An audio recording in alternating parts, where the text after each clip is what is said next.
자, 볼게요. 자, 일단 첫 시간은 우리 비문학 합시다. 자, 우리 교재 38페이지 펴주시고 시작하도록 합시다. 1문단 보자 얘들아.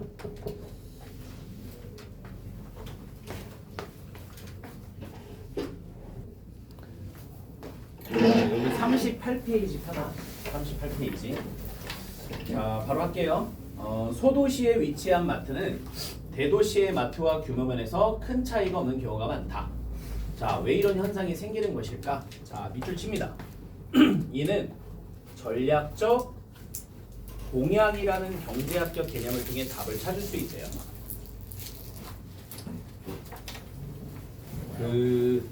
스스로 물어보고 스스로 답하는 거 뭐라 그러니 얘들아? 자문? 자답이라 하죠. 오케이? 자, 이 문단 가보자. 자, 전략적 공약이란 자신의 선택 가능성을 스스로 제한해 상대를 압박하고 이를 통해 이익을 추구하는 것을 말합니다. 자, 요거 밑줄 치세요. 전략적 공약이란 자신의 선택 가능성을 스스로 제한하여 상대를 압박하고 이를 통해 이익을 추구하는 것을 말한대요. 그러면 이거는 전략적 공약에 대한 뭘 얘기한 거야? 개념이에요. 개념. 자, 우리의 일반적인 생각과 달리 이런 거 뭐라 하는 줄 알아요? 여러분들? 이런 거? 통념이라 그래. 이런 표현으로 시험에 나옵니다. 통념. 자, 통념과 달리 통념이라 그래. 통념. 상대의 의사결정에 따라 자신의 이익이 변하는 경우에는 오히려 자신의 선택 범위를 제한할 때 더 큰 이익을 얻을 수 있대요. 자, 그러면 만약 소도시에 적당한 규모의 마트를 연다면 상황이 어려울 때 매장을 철수하거나 위치를 변경하는 등 다양한 선택을 할 수 있는데, 자, 그러나 이것은 경쟁사로 하여금 새로운 마트가 진출해도 공존이 가능하리라고 판단하게 만드는 근거가 되기도 합니다. 아무래도 여러분들 경쟁사가 들어오면 해당 마트의 매출이 어떻게 되겠어요? 매출이 늘겠어요? 줄겠어요? 줄겠죠. 그죠? 자, 그래서 이로 인해 소도시에 먼저 진출한 마트는 해당 지역의 시장성에 비해 과잉 투자로 비칠 만큼 규모가 커지는 것입니다. 자, 물론 소도시에 처음 진출한 대규모 마트의 단기적 이익은 떨어질 수 있지만 장기적으로는 경쟁사의 진입을 차단시켜 안정적 수익을 얻을 수 있대요. 자, 그러면 여기 이렇게 묶어봐 얘들아. 이렇게 묶어봐. 구체적인 사례를 제시한 거야. 전략적 공약에 대해서 독자의 이해를 돕기 위해 구체적인 뭐를 제시했다고? 사례야, 사례. 알겠니? 됐습니까? 자, 여기까지가 2문단. 자, 그러면 이제 3문단으로 넘어갑시다.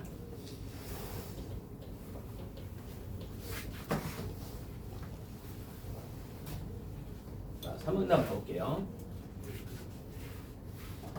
자, 그렇다면 이러한 전략적 공약이 성공하기 위해서는 어떤 조건을 갖춰야 될까? 자, 밑줄 치자. 전략적 공약이 성공하기 위해서는 어떤 조건을 갖춰야 될까? 자, 먼저 자신의 선택이 무엇인지 상대가 직접 눈으로 확인하고 인식하도록 하는 가시성 동그라미. 자, 여기다가 숫자 1. 숫자 1. 그리고 인식 가능성 숫자 2. 자, 그리고 동시에 그 선택이 실행될 것이라는 충분한 믿음을 주는 신뢰성 동그라미 숫자 3. 자, 전략적 공약이 성공하게 한 조건 3개야. 자, 그 중에서도 신뢰성을 획득하는 것이 가장 중요하다. 근데 그 획득하는 거에 대한 뭐가 제시되어 있죠? 방법이에요. 신뢰성을 획득하게 한 방법. 자, 4문단 갑니다. 그래서 첫 번째 별표. 후퇴할 길을 스스로 봉쇄하는 배수진 전략이 있다. 배수진이 먼저 아는 사람. 배수진. 이 임진왜란 때 유명한 일화인데. 임진왜란은 언제예요? 뭐라고? 그지 맞아. 조선시대 1592년이거든. 일본군이 어디부터 상륙한 줄 알아, 얘들아? 일본군이 부산이야. 그래서 부산이 뚫리거든. 그리고 어디로 간 줄 알아? 충주야. 충주 어디인 줄 아니, 얘들아? 무슨 도에 있는 줄 아세요? 충주? 입을 닫기로 했어요. 충청도 알죠? 충청도. 충청도 충주. 여기에 지휘자가 누구였냐면 조선의 유명한 신립장군이거든. 신립장군. 그래서 이 사람이 무슨 진을 쳤다 그럴까? 무슨 진? 배수진이야. 그러면 무조건 이 장군은 목숨 걸고 이 지역을 지켜야 돼. 왜냐면 여기가 뚫리는 순간 당시 왕 선조가 있는 어디까지 직방일까? 한양까지 직방이야. 알겠죠? 그래서 결과적으로는 여기가 뚫리게 되면서 자 일본군이 한양까지 이제 진격하게 된 거예요. 그러니까 여기서 나온 게 배수진이거든. 자 그럼 뭔 소리냐면 후퇴할 길을 스스로 봉쇄하는 배수진 전략이 있다. 그러니까 쉽게 말하면 너희들이 어떤 사업을 했다. 사업을 했어. 오케이? 근데 2개 사업을 했단 말이야. 2개 사업. 근데 한 가지 사업을 접기로 했고 딱 한 가지 사업에만 집중하기로 했어. 그럼 반드시 이 사업을 뭐 해야 돼? 성공시켜야 되지 않겠어요? 반드시. 맞죠? 네. 목숨 걸고 해야 될 거 아니야. 그게 무슨 진이야? 무슨 진? 배수진이야. 이해가? 이제 뒤돌아볼 곳이 없는 거야. 한 가지 사업에만 집중 투자하기로 했으니까. 자, 일 사례로 유명 미술가가 몇 장의 판화 작품만을 제작한 후 공개적 장소에서 그 판화의 원판을 부숴버렸대. 이를 통해 그 원판으로 동일한 작품을 더 이상 찍어내지 않을 것임을 사람들이 믿도록 한다는 거예요. 알겠습니까? 자, 이제 두 번째, 둘째 별표. 둘째는 계약 내용을 통해 기업이 이전에 내린 결정을 변경할 수 없게 만드는 방법이 있대요. 자, 예를 들어 어떤 기업이 신규 고객을 유치하기 위해 추가 할인 혜택을 부여하는 경우 동일한 계약을 맺었던 기존 고객들에게도 같은 혜택을 제공했다는 내용을 계약서에 넣은 것이 그 사례에 해당합니다. 자, 이렇게 되면 해당 기업은 계약을 꼭 지켜야 되는 준수의 법적 의무를 지니게 되며 이로 인해 소비자와 경쟁사는 해당 기업이 계약 내용을 준수할 것임을 신뢰하게 된다는 거예요. 자, 그 다음 셋째 별표. 기업의 공약 내용을 변경할 수 있는 권한을 별도의 다른 독립적 대상에게 위임해 번복이 뭐예요, 여러분들? 번복. 말을 바꾸는 거죠. 말을 바꾸는 번복 가능성을 낮추는 방법이 있다. 자, 그럼 잠깐 또 내려갈게요.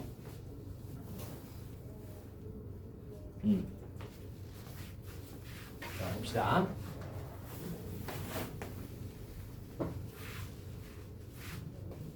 지금 여기야 얘들아.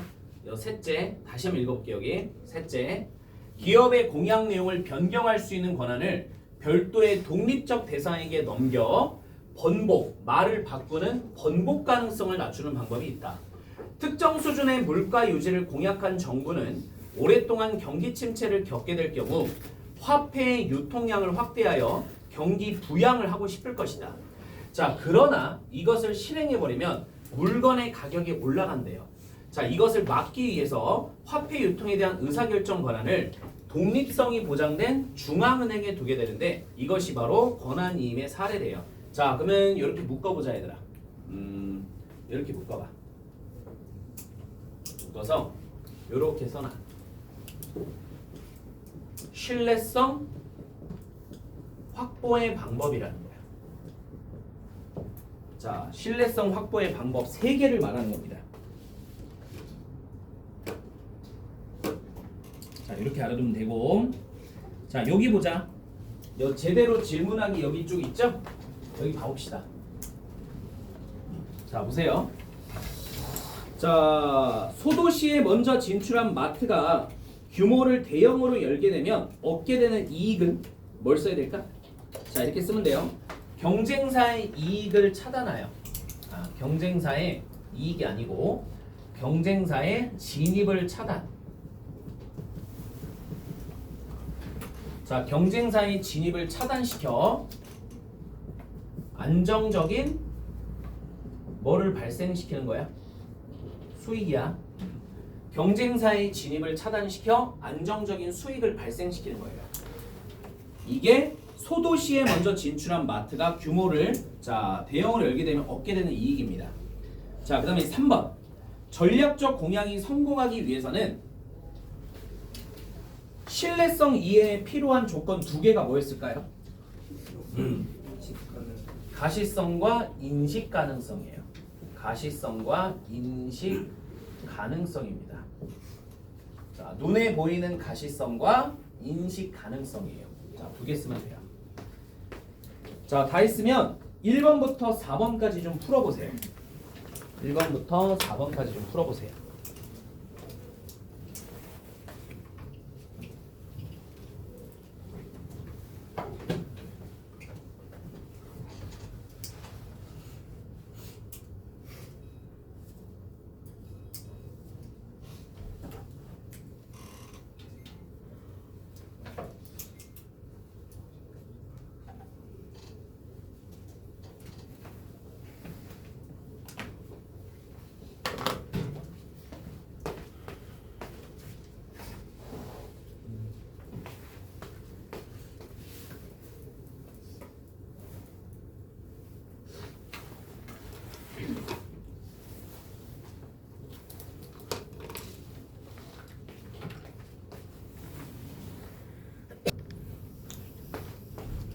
자, 1번 좀 같이 봐보자 얘들아.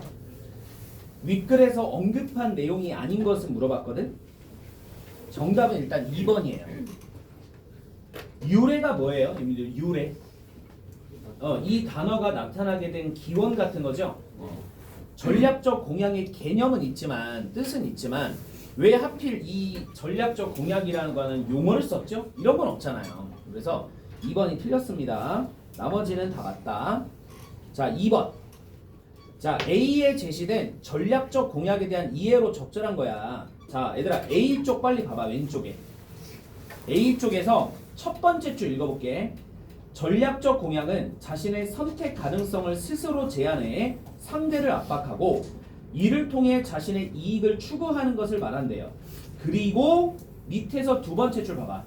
A에서 물론 소도시에 처음 진출한 대규모 마트에 단기적 이익은 떨어질 수 있지만 장기적으로는 경쟁사의 진입을 차단시켜 안정적인 수익을 얻을 수 있대요. 오케이? 그러면 자, 전략적 공약에 대한 이해로 적절한 것은 몇 번이냐면 5번이야. 경쟁 기업의 해당 시장 진출을 어렵게 한다. 됐나요? 아까 여러분들이 사업을 해. 혼자 독점하고 있었단 말이야. 근데 경쟁사가 들어온다고 하면 일단은 어때요? 쫄리지 않겠어요? 내가 이전까지 얻었던 매출이 어떻게 될 수도 있어, 얘들아? 떨어질 수도 있잖아. 맞아? 그럼 어쨌든 경쟁사가 못 들어오게 차단시켜야 될 거 아니야. 무슨 말인지 알겠나요? 그래서 그게 바로 전략적 공약이라는 거예요. 그래서 2번에 5번이다. 자, 3번 문제 별 붙이시고 3번은 자, 칠판으로 같이 해보자. 봐봐. 자, 대형 항공기 시장을 독점했던 A사는 초대형 항공기 A1의 개발을 계획하고 있었대. 근데 B사가, 자, B사 동그라미. 그럼 B사가 여러분들 무슨 사예요? 경쟁사죠, 경쟁사. 자, B사가 그동안 주력해왔던 자, 중소형 항공기 사업을 접고 500명이 탑승할 수 있는 초대형 항공기 B1의 개발을 공식 선언했대요. 원래 초대형 항공기 개발은 누가 하고 있었어, 얘들아? 누가 추진하고 있었어? 누가? A사였잖아. 맞니? 자, 그 개발 단계에서 얘들아. 개발 단계에서 이미 여러 항공사와 무려 60건의 공급 계약을 체결했다고 발표합니다. 얘들아, 공급 계약이라는 게 뭘 것 같아? 이 초대형 항공기를 만들면 그죠? 이 항공사에 뭐 하겠다는 거야? 그 비행기를 뭐 하겠다는 거야? 팔겠다는 거야. 오케이? 공급하겠다는 거, 팔겠다는 거라고. 자, 결국 A사는 초대형 항공기의 개발 계획을 뭐 했대, 얘들아? 포기했대. 그래서 대신 중소형 항공기 시장으로 방향을 바꿨답니다. A사가. 그러면 요거 관련돼 가지고 틀린 걸 골라보자 이거야. 5번부터 와봐요. 5번부터. 자, B사가 아직 완성도 되지 않은 B1의 공급 계약을 체결한 것은 자사가 뭐예요? 자사? B사. 알겠니? 스스로 자자. 알겠니? 자, 자사가 내린 결정을 변경할 수 없게 만들기 위한 것이군. 뭔 말인지 알겠어? 공급 계약을 체결했잖아. 그러면 이제 B사는 무조건 이 비행기를 만들어야 돼? 안 만들어야 돼? 무조건 만들어야 돼. 계약 파기하면 어떻게 돼요? 위약금 내야 돼요, 여러분들. 알겠죠? 그러니까 자, 결정을 변경할 수 없게 계약을 체결했다는 거야. 자, 4번. B사가 B1의 개발 계획을 공개적으로 선언한 것은 지회사, B사죠. B사의 선택에 대한 외부의 인식 가능성을 높이려 한 것이군. 외부의 인식 가능성이란 거는 누구 보라고 하는 거야? 누구 보라고? A사 보라고 한 거야. 알겠니? 오케이? 자, 3번.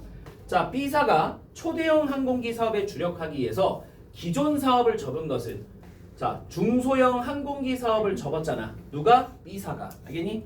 자, 접은 것은 배수진 전략으로 볼 수 있군. 이제 B사는 반드시 초대형 항공기 사업을 뭐 해야 돼? 성공시켜야 돼. 성공 못 시키면 뒤지는 거야. 알겠죠?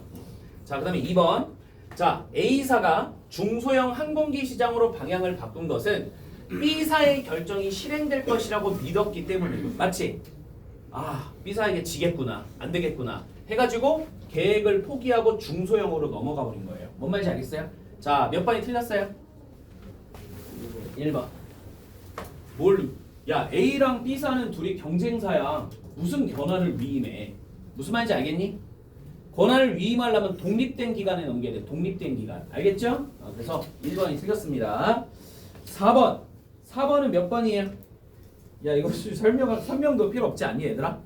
3번. 그죠? 뭘 받느냐? 응? 디귿이면 부여한다는 건 주는 거 아니야? 주는 거? 그래서 3번이 틀렸습니다. 넘기시고. 자, 이제 우리 40페이지 봅시다. 자, 요거 하고 끊고 갈 거야. 요거 하고.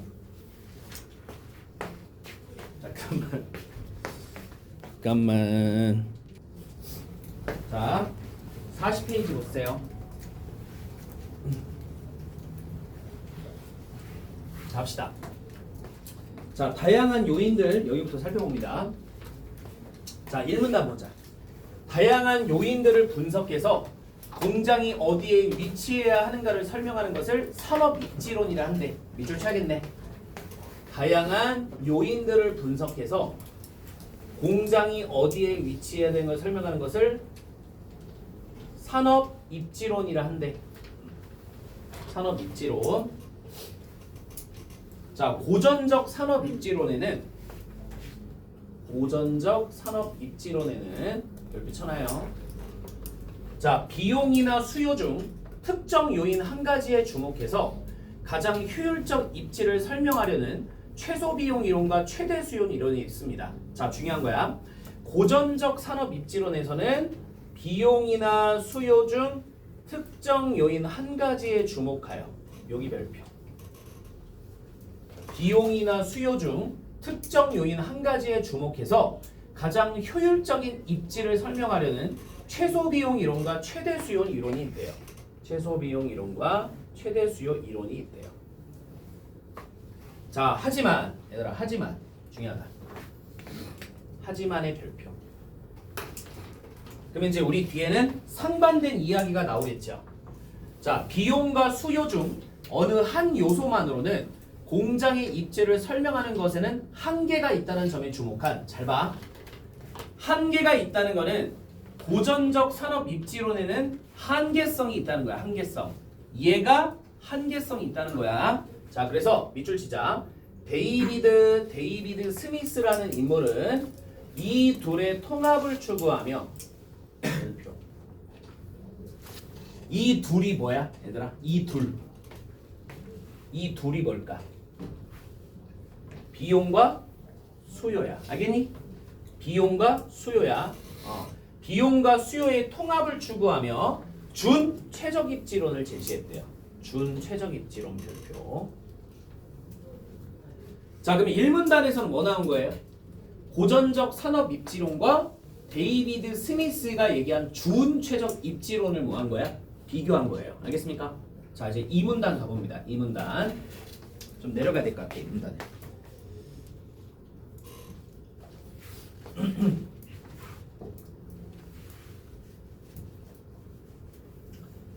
자, 스미스는 자신의 이론을 총비용과 총수입의 관계로 설명했대요.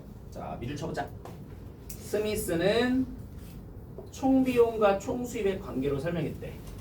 자, 여기서 총비용이란 별표 제품 생산활동에서 발생하는 모든 비용으로 인건비, 운송비 등의 요소에 의해 결정됩니다.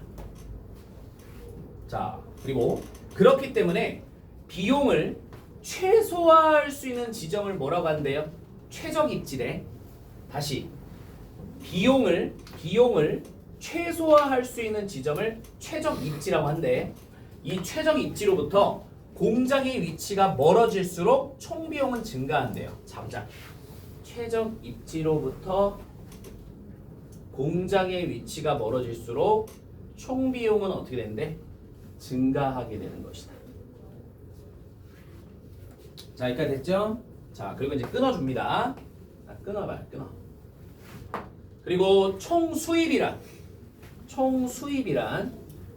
재화를 공급하여 생산자가 벌어들인 총액을 말합니다.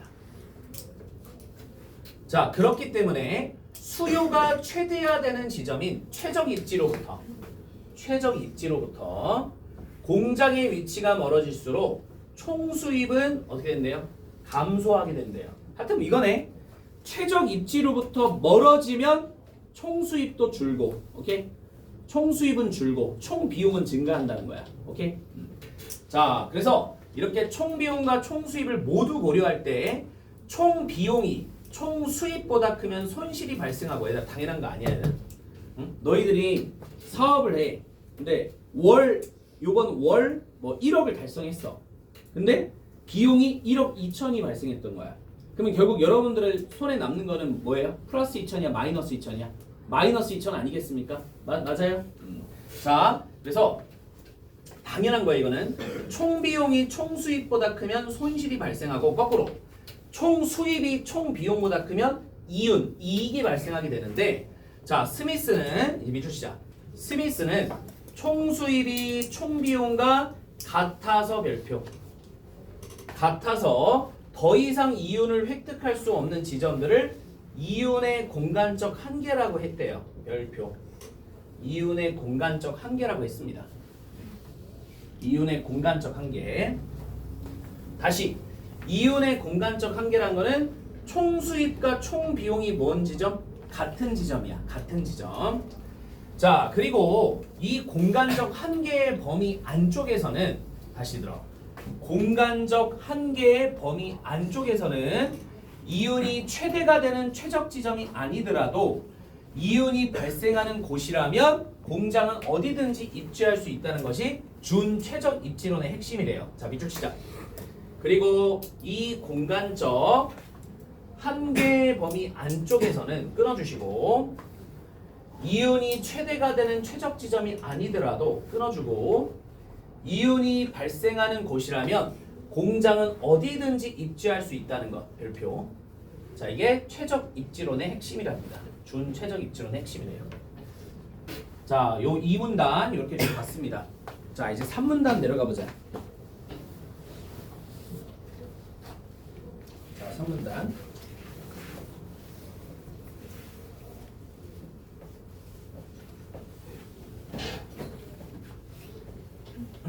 봐봐.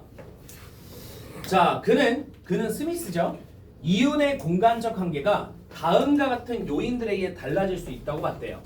자, 이윤의 공간적 한계가 묶어주고, 자, 다음과 같은 요인들에 의해 달라질 수 있다고 봤대요. 그러면 이제 첫 번째 별표, 경영자의 경영 수완이랍니다. 경영 수완이 뭐예요? 경영자의 경영 능력이에요. 경영 능력. 경영자가 효율적인 경영을 통해 생산 비용을 줄인다면 당연히 이윤의 공간적 한계는 그 전보다 넓어질 수 있대요. 공간적 한계가 넓어질 수 있다는 건 뭔 소리야 얘들아? 총 수입보다 총 비용보다 총 수입이 어때? 늘어날 수 있다는 거야. 알겠지? 자, 다음으로 밑줄. 그러면 다음으로는 몇 번째야? 몇 번째? 두 번째야. 두 번째로 재정적 보조금이나 1번, 세금 등의 2번 요인을 들게 됩니다. 야, 보조금을 받으면 비용이 늘어요? 비용이 줄어요? 그러니까 이 물건을 만드는 데 들어가는 비용이 있잖아 얘들아. 비용이 늘어? 비용이 줄어? 줄겠지. 반대로 세금을 받으면 어떻게 되겠어? 비용이 올라가겠지. 무슨 말인지 알겠니? 자, 그래서 공장이 정부로부터 보조금을 받으면 총 비용을 줄이는 효과를 가져올 수 있다. 반면에 특정 지역의 공장에 세금을 부과해버린다면 총 비용이 증가하게 돼서 공장이 입지하는 데 어려움이 발생할 수 있다는 거예요. 됐지? 자, 이제 세 번째 마지막 요인 별표.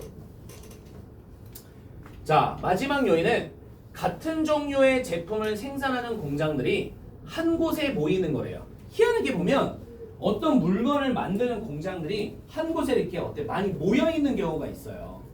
알겠죠? 왜 그럴 것 같아? 보통 공장마다 완제품을 만드는 경우도 있지만 부품들만 만들게 돼. 부품. 알겠니? 그럼 부품들이 모여가지고 완제품이 만들어지는 거지.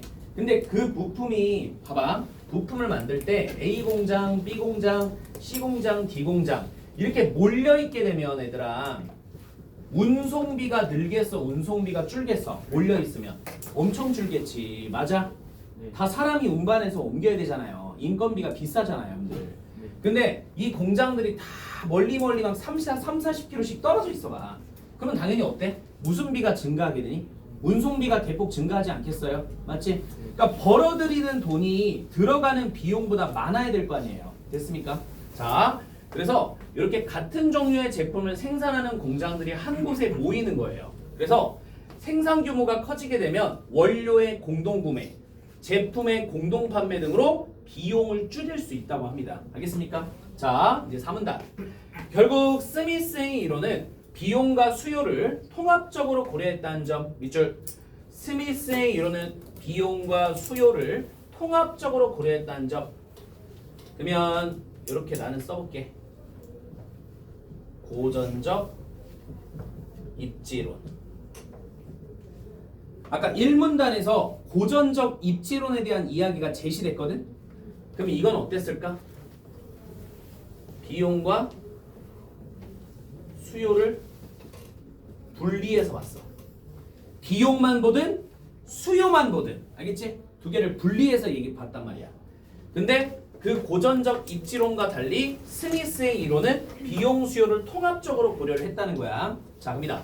이윤의 공간적 한계 내에서 최적 입지 외에도 실제로 공장이 입지해 있는 것을 설명할 수 있다는 점에서 자, 밑줄입니다.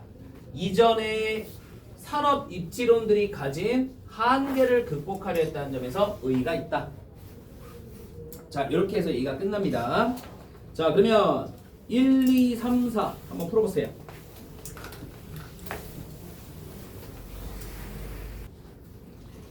자, 문제 풀고 좀 쉽게 40페이지 1번 보자 얘들아.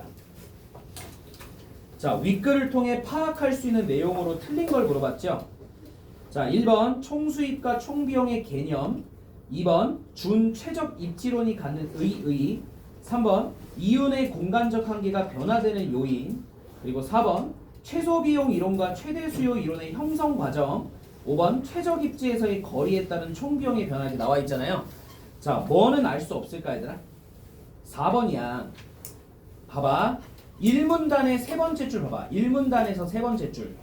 최소비용 이론과 최대 수요 이론이 있다 하고 끝났지? 맞아?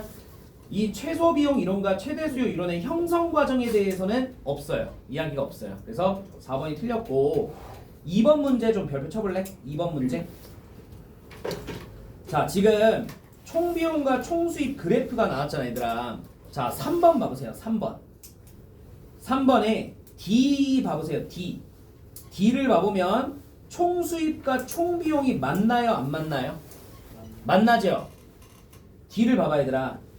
총수입이랑 총비용 그래프가 딱 만나는 지점이잖아. 네. 여기를 뭐라 그럴까? 이윤의 공간적 한계 지점이라 그래. 알겠니?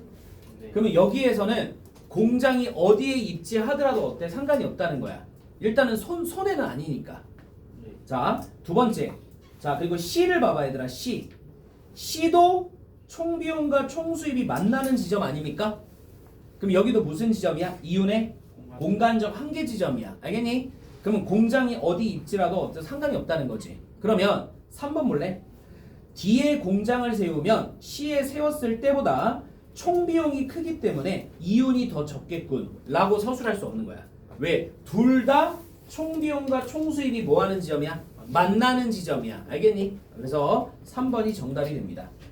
자, 그 다음에 3번 문제. 윗글을 바탕으로 보기를 분석한 내용으로 틀린 거야. 자, 가구를 생산하는 A 공장이 위치한 지역에서는 환경 오염 문제로 인해 지역 공장에 밑줄 치자. 추가 부담금을 징수하기로 했대. 그러면 추가 부담금이란 건 당연히 뭐겠습니까? 세금이죠, 세금. 네. 자, 그래서 이사를 고민했던 A 공장은 현재와 수요가 똑같은 가지역에 공장을 설립할 경우 지자체에서 공장 부지 매입 보조금 밑줄, 정부로부터 보조금을 지원받는 점, 또 가구를 생산하는 공장들이 밑줄 밀집해 있다는 점. 자, 이것들을 고려해 공장을 이전하기로 결정했대요. 오케이? 자, 그리고 경영자는 A 공장을 이전하면서 밑줄 경영 능력을 발휘해서 생산 비용의 5%를 줄일 수 있는 시스템을 도입하기로 했습니다. 자, 그러면 이 A 공장은 이사를 하면 첫 번째 세금을 피할 수 있어. 두 번째 보조금 받아요. 자, 그 다음에 세 번째 뭐야? 공장이 밀집해 있으니까 비용이 줄어요. 그 다음에 네 번째는 누구의 능력? 누구의 능력?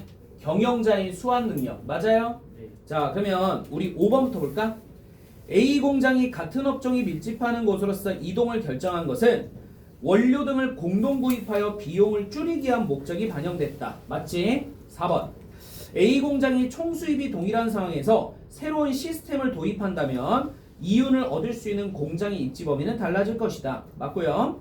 A 공장이 가지역으로 이전하여 보조금을 지원받는 것은 세금을 감면받는 것과 유사한 효과를 기대할 수 있을 것이다. 비용을 줄일 수 있다는 거야. 그 다음에 1번이야. A 공장이 이전하려고 하는 것은 추가 부담금이라는 세금 때문에 비용이 증가했기 때문일 것이다. 2번. 왜 틀렸을까? 2번이 정답이거든? 경영 수완을 발휘한 거는 맞지? 네. 근데 비용을 줄이는 거지 수요를 증가시키는 거는 아니잖아. 그리고 얘들아 잘 봐. 보기에서 두 번째 줄 끝에 봐봐. 보기에서 두 번째 줄 끝에 봐봐. 현재 뭐랑 동일한 써 있어. 현재 뭐랑 동일한 써 있어 얘들아. 대답 안 한다. 계속 한다. 말 좀 해줘. 두 번째 줄에 현재와 뭐가 동일한? 수요가 동일한이라고 보여요? 맞아? 그럼 수요가 동일한데 2번에 수요를 증가시켰다고 볼 수는 있어 없어? 없잖아. 그러니까 2번이 정답이 되는 거야. 자, 그 다음에 4번. 기억의 문맥적 의미랑 가장 가까운 것은, 자, 기억을 보면 총수입과 총비용이 같아서라고 써있죠. 그러면 같다는 거는 동일하다, 일치하다라는 소리거든. 그럼 이거랑 가장 가까운 거는 몇 번일까? 똑같다라는 거야. 똑같다 몇 번? 2번. 그치? 그와 나는 나이가 같다. 이렇게 골라주시면 됩니다. 자, 잠깐만 쉬었다 합시다.